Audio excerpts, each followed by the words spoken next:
Tiger fans. Thanks for joining us inside the studios at Campbellsville University. Matt Payton with you for a new edition of Tiger Timeout. We start with the Lady Tigers, Campbellsville's women's program. With a busy week since we've last talked as the head coach, Ginger High Colvin, joins me. 3 games since we've sat in these chairs, Coach. It's a busy time of year. I feel like, later in the season you'll get to what we would call normal. November is wild and crazy. Always. The weekends are wild during the week, but let's rewind a little bit. You host the Classic in the Powell Center this past weekend. Indiana University Southeast comes in as we recap that game. A big win for you guys. You hold them to 16 points in the first half, defensively, clicking on all cylinders, and a nice performance. Yep, happy just with being able to play at home for sure. When we're on the road so much, and when we can get home and play weekend games that our fans can get to, it's really good.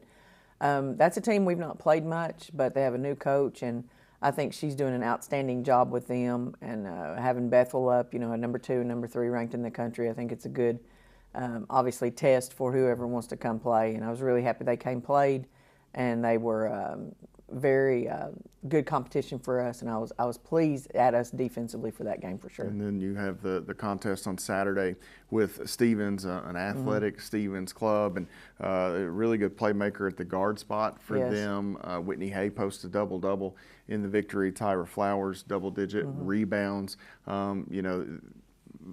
They got theirs from the guard spot, but you really made life difficult on everyone else for Stevens. Their point guard is one of the best point guards we face. She's just outstanding. She sees the floor. She does so many good things for them. Stevens College will go play anyone. They've played, I don't know their RPI strength of schedule, but it has to be one of the tops in the country. They left here, or they're leaving afterwards to go to the Frontier to play a couple Frontier schools. And it was just so nice to play a team, very athletic team, a well-coached team, and a team with good guards, because we want to see where we need work and what we need to do. But another good win. All right, and those 2 wins earned Tyra Flowers Mid-South Conference Defensive Player of the Week. Second time this season that you guys have been recognized with that. Double-figure rebounds in the 2 games on the average.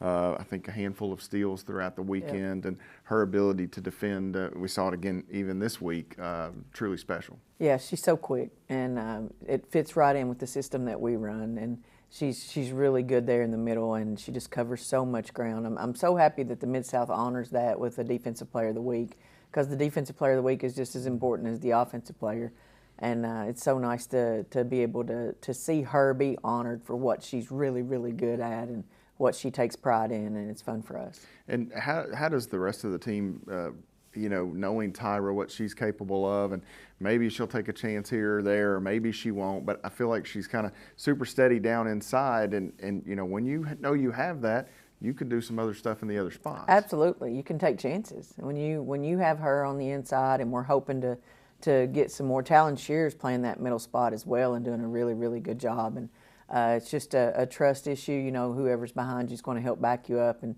it's just learning to play with each other, and I think that's something that just continues to improve. Our last game wasn't as good defensively, I didn't think, but we'll at least we have something now to work on. The Lady Tigers in action also this week as they knocked off Weber International in the Powell Center. Campbellsville gets the win, 84-44. The final score as the Lady Tigers keep their perfect record. Dia Bradley led the way, 18 first half points. She didn't score in the second half, didn't need to. Lainey Johnson, 14 and 6 4 assists for Lainey, and Tyra again 12 rebounds last night. She had 4 helpers for Campbellsville University, and somebody had the lids on. Years ago we would say someone call Oscar and have him take the lids off here in the Powell Center. 1 of 14 to start. The good news is you finished the game about 50% from the field, but we can laugh about it now, but in that moment as a coach sitting there, you're getting the shots you wanted. You got the Whitney Hay mid-range jumpers, you've got offensive putbacks. I know you probably are scratching your head like, what do we have to do? But, I mean, you were getting the looks. They just weren't going in early. Yeah, I almost texted you last night because you're the stat guy. You're the one. I don't know if I've ever in the history of my career had a team start 1 for 14. It was 7%. I made a comment at the media timeout. Well, folks, it can't get any worse. So I felt pretty confident that it wouldn't have gotten any worse from there. That's a pretty rough start. Yes, and yesterday was my scout. So even with that, sitting there and I'm thinking, man, it's my scout, and they're down here just pouring it in. They're hitting shots from everywhere. playing extremely well. And I knew we would hit shots. I knew we would eventually get some kind of momentum, but it was not fun to watch. But then you put Dia Bradley in, and I feel like she just put us on her back and carried us offensively that first half. Yeah, we kind of joked afterwards, having a bench piece like Dia. It was just the kind of rotationally speaking, you've been mixing and matching. You've got, and that's a good problem to have. You've got more kids that deserve starting, so you've just kind of mixed them up, and it certainly worked for Dia last night. She had the hot hand immediately. Man, she's so special. She's so talented offensively, and she's working so hard on her game and really working at that point guard position, and it's just so fun to watch her play. As a fan, I would love just to sit in the stands and watch her. As her coach, I'm proud that she's on our team, and she's very dynamic, and we talk about it. She can score from all three levels very efficiently. She shoots the three extremely well. She has a great mid-range jump shot, and to be as tiny as she is, she can finish in the paint as well as anybody I know. So it's nice to have that weapon. And we touched on it in the postgame last night. A couple of those freshman forwards really had nice performances, a bit of limited minutes, but Katie Smiley and Abby Gilbert continue to get better and continue to improve. What are some things now that, they've had their preseason with you guys, they've had 4 or 5 games. What are some of maybe the stepping stones or those benchmarks that you're looking for right now as they continue to grow? Just confidence more than anything, and that's hard. Like you said, it's very limited minutes. We've got several kids over there that aren't getting the minutes that they would probably be getting somewhere else, quite frankly. And I think that's what our program's based on, is kids that just really build their way up and find those spots. And I think Abby Gilbert just continues to have confidence. She's both of those kids, Abby and Katie Smiley, both have guard-like tendencies. In high school, they both would bring the ball down the court at sometimes, and they have good handles, good passing skills. And I'm really pleased with both of them. Bella Stiles is a kid who got limited minutes last year as well. She's had a little bit of a mouth injury this year, and I thought she had some good minutes and come in as a wing spot last night too. The Lady Tigers get the win over Weber in the PAL this week. They're back in action this weekend. They'll make the short road trip over to Columbia, Kentucky Friday night and again on Saturday. We'll step away, take a timeout. We'll come back and look ahead at the matchups for Campbellsville University here on Tiger Timeout.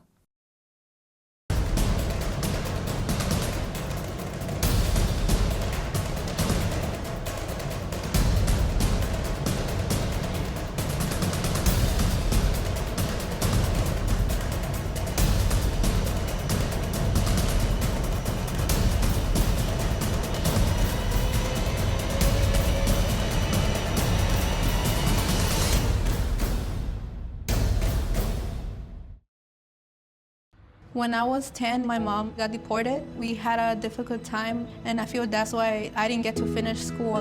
My husband is really supportive in a way that he pushed me to go back to school. She wants to have a career so her kids can look up to her. They both keep me motivated to go to school, and they see that if I do it, like, they can do it too, I feel that everything's possible. Find free adult education classes near you at finishyourdiploma.org. Welcome back to Tiger Timeout. We continue here on the Campbellsville University Sports Network. Matt Payton with you as we look ahead at Campbellsville's weekend on the road, the short road trip. They'll head to Columbia, Kentucky for a pair of games as the head coach, Ginger High Colvin, joins me and coach this weekend. Games over in Columbia, Kentucky.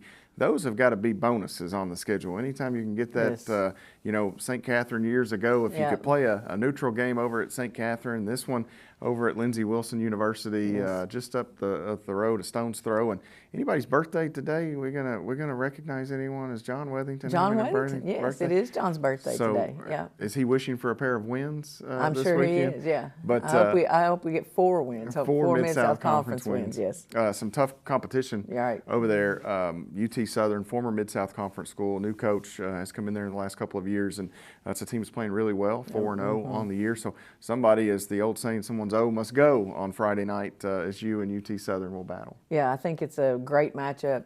They're very talented. They offensively, they get after it, and then they really pressure you 40 minutes, get up and down the floor. He's come in and done a really, really good job with them, and we've got to be at our best to be able to compete with them. Cumberland University, who I think has made great strides went down to overtime with them last night, and we've got to really be better than we've been to be able to get a win there. And with UT Southern, oddly enough, it doesn't feel like that long ago they were in the league, but I didn't recognize any of the names on the roster. And Yep. the coaching staff is different, and this era of college sports is just different in general. Yeah, it is. You see kids on rosters that were somewhere else, and it's just it's a sad time, I think, in college sports in a lot of ways. Maybe not so much in the NAIA, but overall, kids are just jumping ship. And I think the one of the good things about the NAIA is you don't see it happening much, but there are still a lot of transfers on a lot of rosters. And I think that's just due to the fact that there's some kids just in the twilight zone. They're just getting hung out there, and high school kids are not maybe being recruited like they would have been, and a lot going on. But we still are happy with what we have, and we're just going to try to keep doing it our way.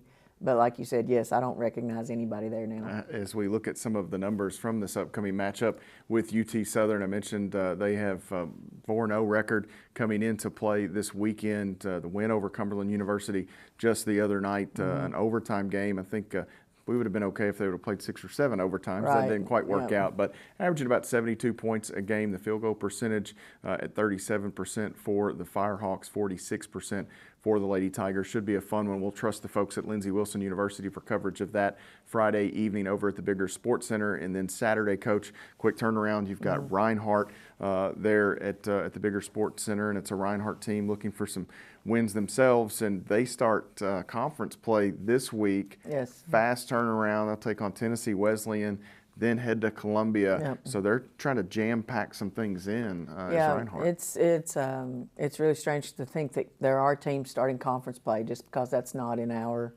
thought processes right now. But it's going to be 2 good ones for us for sure, and it'll just be nice to go and have more competition just to see where we are before we start conference play. We've got 2 really tough games when we go to Hawaii. We've just got some good ones coming up, and we just want to keep getting better. Speaking of the Mid-South Conference, I think I looked last night. I think our overall record is something like 29-2 as a league, and that's just unheard of.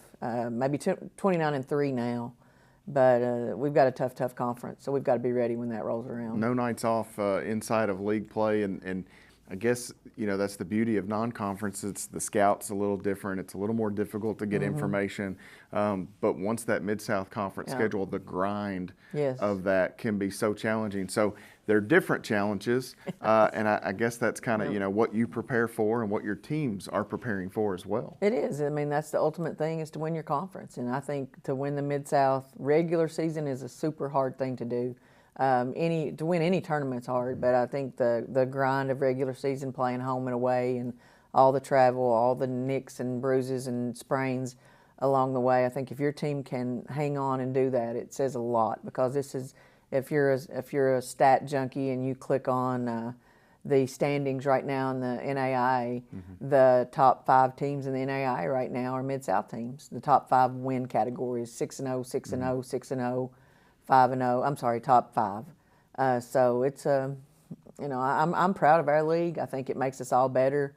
But we definitely do have our hands full. We won't wish our way into Mid-South Not Conference yet, play no. any earlier than we need to. Coach, best of luck this weekend. Thank you. The Lady Tigers again in action in Columbia, Kentucky, Friday, 7 o'clock, the start with UT Southern. And then on Saturday, they'll have Reinhardt in Columbia as well. That is a 3 o'clock start time on Saturday. We'll step away, come back and visit with the head coach of the Tigers, Brent Vernon, here on Tiger Timeout.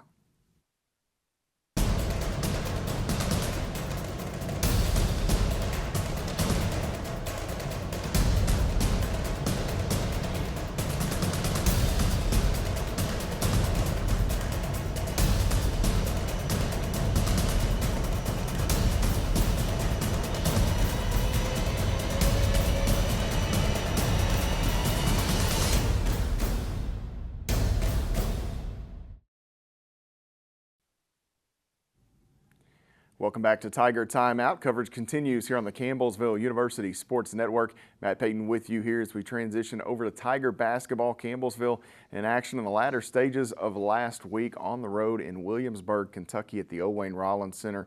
Wins over Indiana University Southeast on that was Thursday night. quick turnaround, a Friday afternoon contest with West Virginia Tech, another victory for Coach Brent Vernon and the Tigers. And Coach, I know going home is always fun for you. It's where you grew up. It's obviously with your family's connection to the school, getting back there early season. I always think for me personally that probably lifts a little weight off you to get that out of the way in a neutral setup. But I know it's always nice to go home. It is, and you're right. It definitely is good that we're getting to go there and play somebody other than Cumberland. You get to see some people that old professors. Obviously, Coach Butcher, my coach, was there, and who hired me for my first job. So just being able to get back and see people and talk a little bit, and then obviously get the 2 games and play 2 very quality opponents and come away with wins makes it even better. Not to put you on the spot, but when you walk out of that locker room and you cross that sideline that bears your father's name, how often do you just kind of maybe stare at that or look at that as you're waiting for tip-off? Some of your thoughts there. A lot. It's just we talked about it. We were shooting around on Friday morning, and we were in the old gym because of the men's and women's classic going on. And, on the wall in the old gym is still the big mural of the Indian. And some of the guys asked about that, and we were talking about it. But, I remember 1990 and whenever it opened in the Old Wayne Rollins Center, and Stevie Goins and Don Skipper were playing and all that. And so you just think about all the years, and you think about just all the games you saw as a kid and the hours spent in that gym. So it's very meaningful, special. But, a lot of people always ask me that, and I have to reiterate, that was then, it's not now. And we can want Cumberland to do okay at times, but not all the time. You at least need them to lose twice a year anyway. The Tigers get a victory over Indiana University Southeast, again on West Virginia Tech Friday afternoon. Talk to me about the win over IU Southeast. Man, a back and forth, a real slugfest between you and the Grenadiers. You got a big performance from Eli Brooks in that victory. Jay Milburn knocked you down some shots as well. And one thing that we touched on post-game, Wiley Brown, the job that he does, the structure, the discipline. I know that's a good test for you early in the year. A big test. This was a team where sometimes early in the year you don't know enough about them. You tell your guys some, and they may not be able to believe. It was easy this game. I mean, first game of the year, IU Southeast goes on the road and wins at Georgetown, who was number 2 at the time. So I think the motivation of being ready to play, we didn't have to worry about that. Very good team, very well coached, play extremely hard and physical. It was a conference type setting and atmosphere and game, and the physicality of it was a different level, one that you really can't replicate in practice. So I thought our guys did a really good job. We had our spurts of good and bad. We got to that 4-minute mark, and all of a sudden you're down 5 points after leading quite a bit of the game. And then you want to see what your team's sort of about. And we ended the game on a nice run and made free throws late in the game, which was nice to see. So I thought it was a really, really nice response from our group. Yeah, and you and I had touched on it a little bit post-game. You got down 71-66, so you go from up, 6, I think as many as 7 throughout the game. You get down by 5 with 4 or 5 minutes remaining in that game. The cool thing was you went on that big, I think it was a 15-4 run to close it. I think that's, it's got to be a moment as a head coach. You do learn something about your team. There's no folding, the tent. We're not just going to the house. You fought back and got a win there. Yeah, it was huge. And, you think back, the last few years have been a struggle for us. And we've been in these games where we've had the lead and we've lost the lead and we've not been able to regain the lead. And then that mindset that we've worked so hard to continue to change of, here it goes again. Well, that last run, we had 4 or 5 returners back who've been through those battles where they've been just short. And it was really nice to see them sort of draw a line in the sand and work on changing the narrative that we've been doing. And we've got a really, really nice veteran group, senior-led group that just right now they've got it, and they're not going to let us not go down without doing it the right way. Trying to follow your game on Friday, the win over West Virginia Tech. 81 points, a nice number for the Tigers this weekend. It was enough to get a pair of victories. Marcellus Vale had 22 points. He was perfect from the floor in that win. Dalton Kramer with 19. Eli Brooks again 13 and 8. And we touched on it. Tired legs perhaps there on Friday. You had mentioned, there was some struggles there certainly. But again, similar thing. West Virginia Tech right there, nip tuck the entire way. down to the wire, and you've got to win games like that. We and do. It's certainly better to get to than lose them, and a No great doubt. job for your guys. It was, and you know, we did struggle. We had a very late night on Thursday. Tech had an early day Thursday, so the recovery time was different.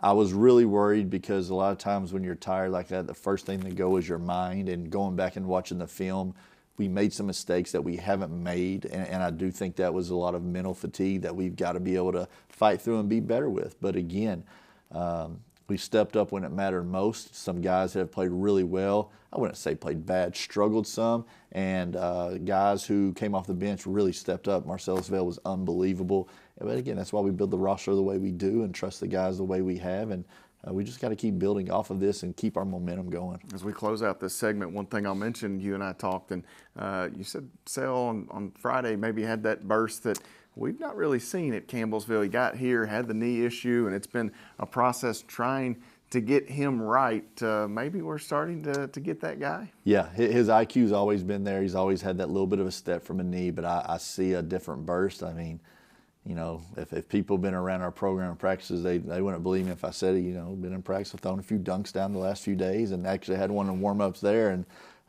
just to see that and see the smile and happiness that he has from that, it's been really, really cool to see. Marcellus Vail and the Tigers back in action this weekend. They'll host the Campbellsville Classic, Truett-McConnell on Friday. Brescia awaits Saturday. We'll talk with the head coach about those matchups coming up here next on Tiger Timeout.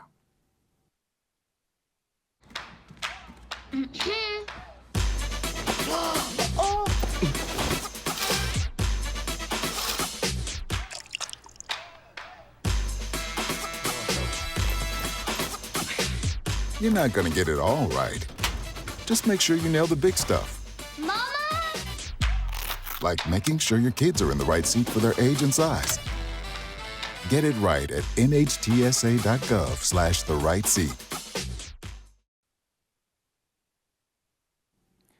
Welcome back inside the WLCU studios at Campbellsville University. Matt Payton here with you as we wrap up this week's edition of Tiger Timeout. Brent Vernon and the Tigers hosting some games this weekend at the Powell Center. You'll have 4 games over the course of the 2 days. The Tigers battle Truett-McConnell on Friday evening, a 7 p.m. start time between the Tigers and Bears, and you can see Campbellsville with their perfect record coming into play. Truett-McConnell listed at 1-1. They've actually got a game before they'll get here, Coach, so that'll change. They'll either be 2-1 or 1-2. We'll see what happens as they battle Bryan College. But Truett-McConnell, a team that we've not seen in quite some time. They make the trip up to the Powell Center as Cumberland's and Brescia will be here also. Should be a fun weekend. Yeah, always with the Lou Cunningham Classic. It's fun. It's a nice little honorary to him and everything. And, you know, we have 2 good games. Coach A does a really good job at Truett-McConnell, and his team plays extremely hard. They play fast on offense.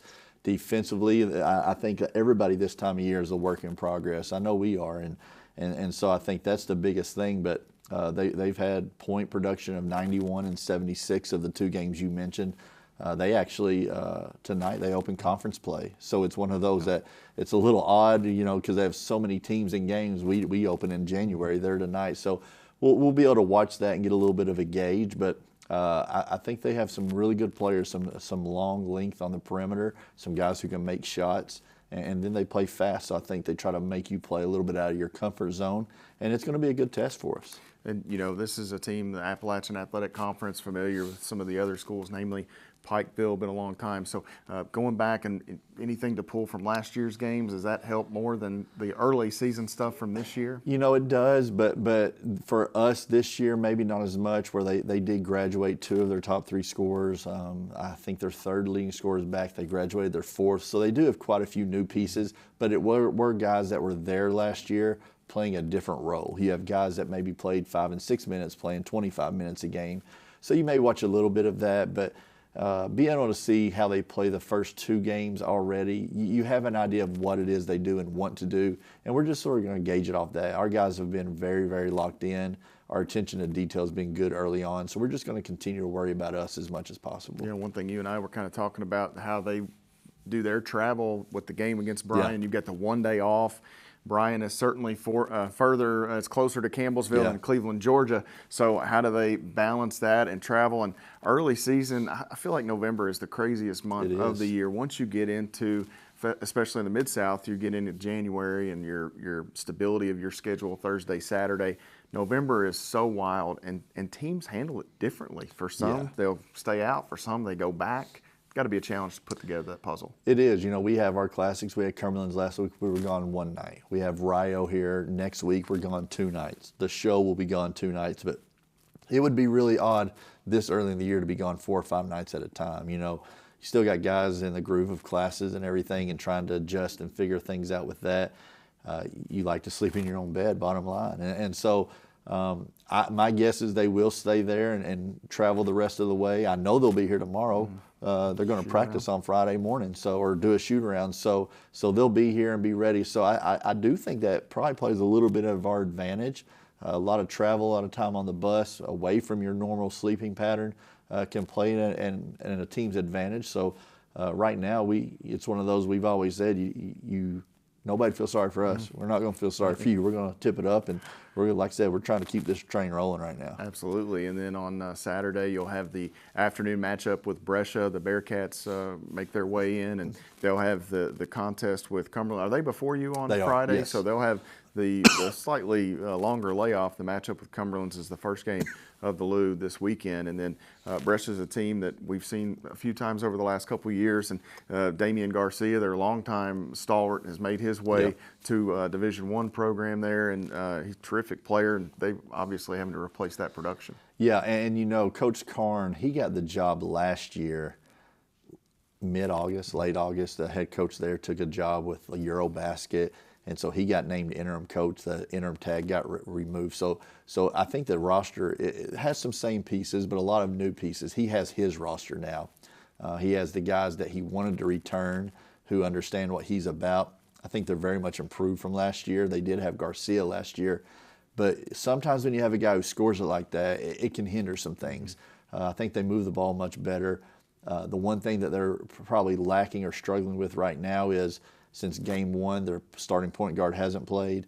Their backup point guard got hurt, so they're playing with a committee of point guards. We've been there before. We understand what it's like. It's very difficult to do because point guard is probably your most important position out there. You need somebody who can get you in your offense and calm things down. So we have no idea their status for Friday, Saturday, but if they're still in that situation, it's one of those that they, like I said, they're trying to fit the pieces together, but I think they're very much improved, and Coach Karn is doing a really nice job so far. Yeah, and Brescia's 0-4 on the year, so nothing would make them any happier than to come in here, and correct me if I'm wrong, but they'll start up conference play as well here pretty soon, being in the River State was a rather large conference as well. I think it's 2 weeks maybe 3, or it could be next week. It's really soon for when they get started, and again, that's a fortunate thing whenever you get to play 18 conference games compared to 12 and stuff like that. So you start earlier, it can be a double-edged sword, but we'd always, when you have 18 built-in games, it's nice. So they're preparing for that. They're getting ready. I commend him. He's played